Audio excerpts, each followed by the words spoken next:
সমীরণ পাল আমাদের প্রতিনিধি রয়েছেন আমাদের সঙ্গে। সমীরণ, নির্দিষ্ট করে পুলিশের পক্ষ থেকে যখন অভিযোগ করা হচ্ছে সেক্ষেত্রে পঞ্চায়েতগুলোর পক্ষ থেকে এখন কি বন্দোবস্ত করা হচ্ছে, কি ব্যবস্থা তারা নিচ্ছেন এই সমস্ত জাল তথ্য সম্পর্কে?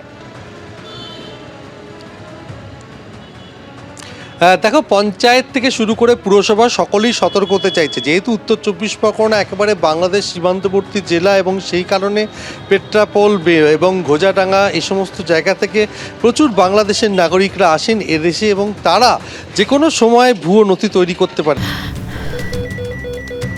ক্যান্সারে নেই আর ভয়, NCRI হবে এর জয়। আপনাদের ভরসা নেতাজি সুভাষচন্দ্র বোস ক্যান্সার হসপিটাল। এবং বারবার দেখা গেছে বিভিন্ন সময় এই ধরনের ভুয়ো নথির চক্র সক্রিয় হয়েছে এই জেলায়। এর আগে যেটা দেখা গেছে যে গোয়েন্দা দপ্তরের পক্ষ থেকে বারাসাত পুরসভায় কদম্বগাছি গ্রাম পঞ্চায়েতকে চিঠি দিয়ে জানতে চাওয়া হয়েছে যে বেশ কিছু নকল জন্মের শংসাপত্র সেগুলো কদম্বগাছি এবং বারাসাত পুরসভা থেকে তৈরি করা হয়েছে।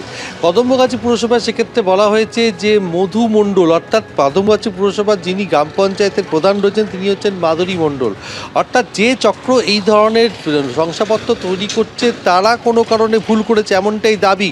প্রশাসনিক তদন্ত যেটা উঠে আসছে যে এই কদম্বগাছি গ্রাম পঞ্চায়েতের একটি ভুয়ো ওয়েবসাইট তৈরি করা হয় এবং যেহেতু এখন জন্ম এবং মৃত্যুর শংসাপত্র অনলাইনে দেওয়া হয় সেক্ষেত্রে নথি তৈরি করার জন্য এই ভুয়ো সাইট তৈরি করা হয়েছিল।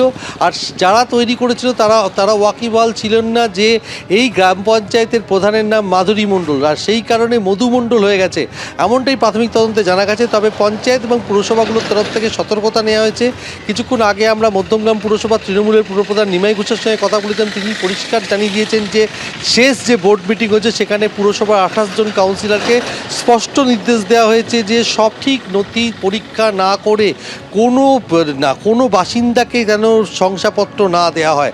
সেক্ষেত্রে পুলিশের সঙ্গেও কথা বলতে হবে, কারণ যে নিয়ম রয়েছে যে যারা ভাড়াটিয়া হিসেবে বসবাস করবেন তাদের বাড়ির মালিককে থানাকে জানাতে হবে লিখিত দিয়ে যে তাদের সমস্ত তথ্য দিয়ে সমস্ত নথি পরীক্ষা করে তবেই শংসাপত্র, অর্থাৎ শংসাপত্র দেওয়ার ব্যাপারে পুরসভা পঞ্চায়েতগুলো সতর্ক হতে চায়। কিন্তু একটা প্রশ্ন উঠে যাচ্ছে যে যেভাবে জাল নথি তৈরির চক্র সক্রিয়, এর আগে দেখা গেছে যে সিকদেশ পুকুরিয়া অর্থাৎ বামুনগাছির কাছে সিকদেশ পুকুরিয়া থেকে মুক্তার আলমকে গ্রেপ্তার করেছে পুলিশ এবং তার কাছ থেকে প্রচুর নথি উদ্ধার হয়েছে এবং নথি তৈরির সরঞ্জাম উদ্ধার হয়েছে। এর আগেও সে গ্রেপ্তার হয়েছিল। অর্থাৎ বিভিন্ন জায়গায় এই ধরনের যে চক্র সক্রিয় সেটা বারবার প্রমাণিত হচ্ছে এবং সেক্ষেত্রে এই সীমান্তবর্তী জায়গা থেকে বিভিন্ন মানুষজন আসছেন বাংলাদেশ থেকে এদেশে এবং তারা খুব সহজেই নথি তৈরি করতে পারছে। এক্ষেত্রে যেমন পাসপোর্টগুলো যেভাবে তৈরি করা হয়েছিল সেই পাসপোর্টগুলোর ভেরিফিকেশন করতে গিয়ে দেখা যায় যে নকল জন্মের শংসাপত্র দিয়ে এই ধরনের পাসপোর্ট তৈরি করা হয়েছে।